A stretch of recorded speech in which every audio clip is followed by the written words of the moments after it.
This is the Bahamas Tonight, the Northern Edition. Good evening, all. I'm Shashina Roll. As always, it is so great to have you with us.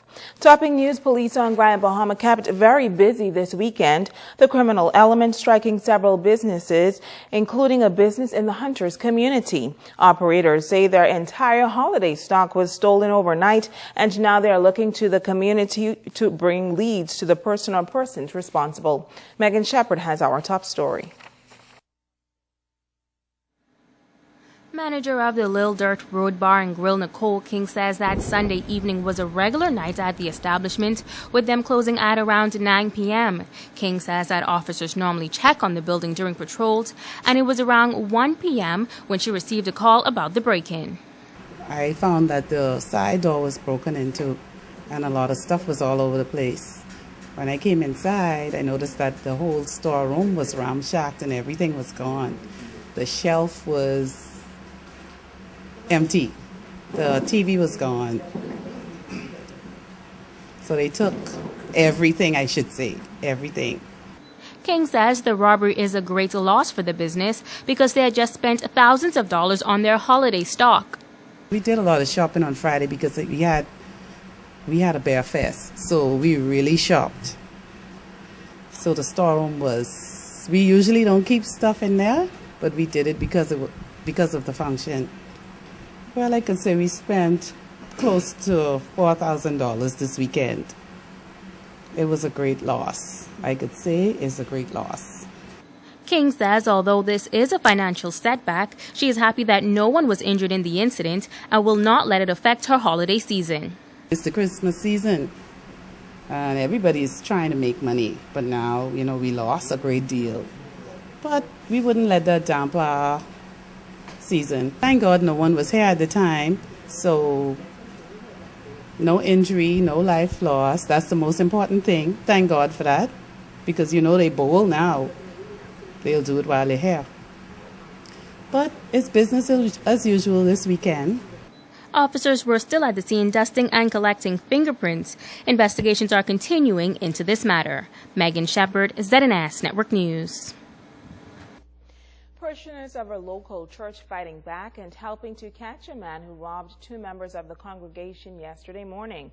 Now, police say sometime around 10:45 Sunday morning, a man entered a local church located on Sunset Highway, and robbed two of its members of cash and of other personal items.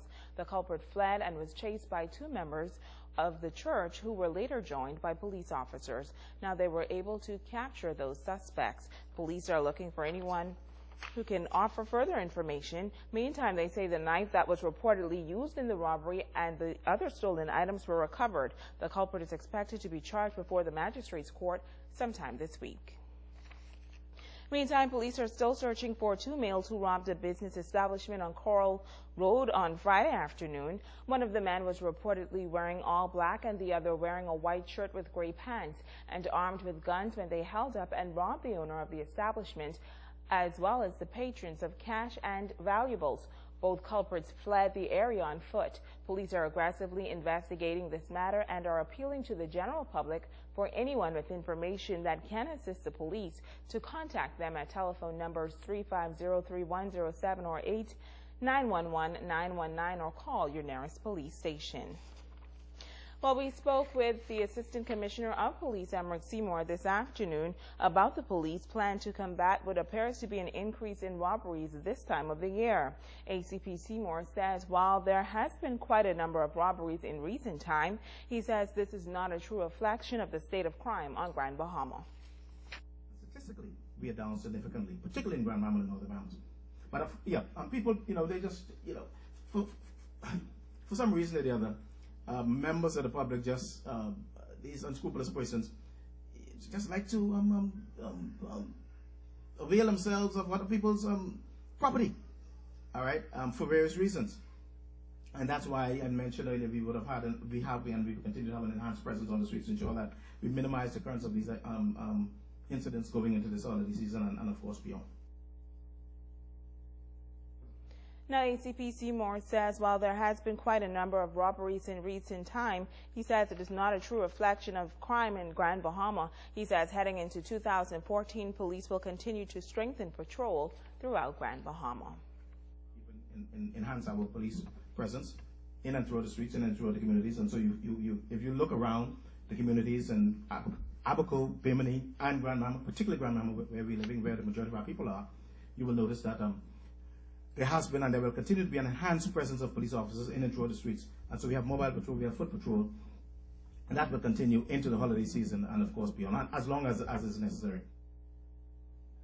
In other news, members of one of this country's largest unions will soon have a place to call home on Grand Bahama, as construction on the Bahamas Union of Teachers' new multi-purpose building is now in its final stage. Our Charisma Robinson took a tour of the facility today. Construction on the $3 million Bahamas Union of Teachers multi-purpose building in Pinellas Loop is finally wrapping up despite a few hiccups during the construction process. The BUT is one of the largest unions in the country, and Area Vice President Quinton LaRota says establishing a permanent home for the local body has been years in the making. We anticipate that the building will be finished sometime in May, no later than June. We had one or two hitches in the project, but now we're full steam ahead and it's all a go.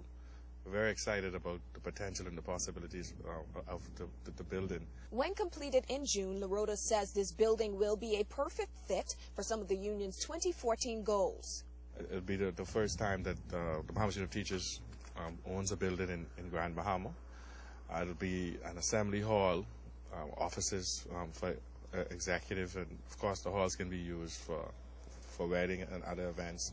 Teachers are very excited. We're already planning some recitals and programs. I think we'd also use it for educational seminars, debates.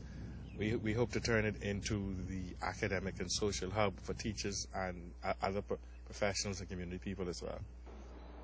The area vice president is optimistic about 2014 and the union's mandate to improve the quality of life of its members once all of the union's remaining issues with government are resolved. Teachers went head-to-head with government recently over what the union called an unfair treatment of teachers.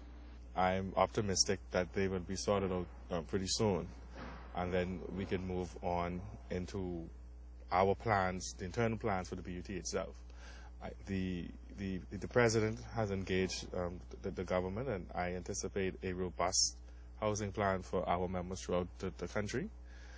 Here in Grand Bahama, we have some considerations because we have the Port Authority, but the other islands, I anticipate a robust housing situation for the teachers, and we'll try to see what we can do here in Grand Bahama. Charisma Robinson, ZNS Network News. Stay with us. The Bahamas Tonight, the Northern Edition continues right after this.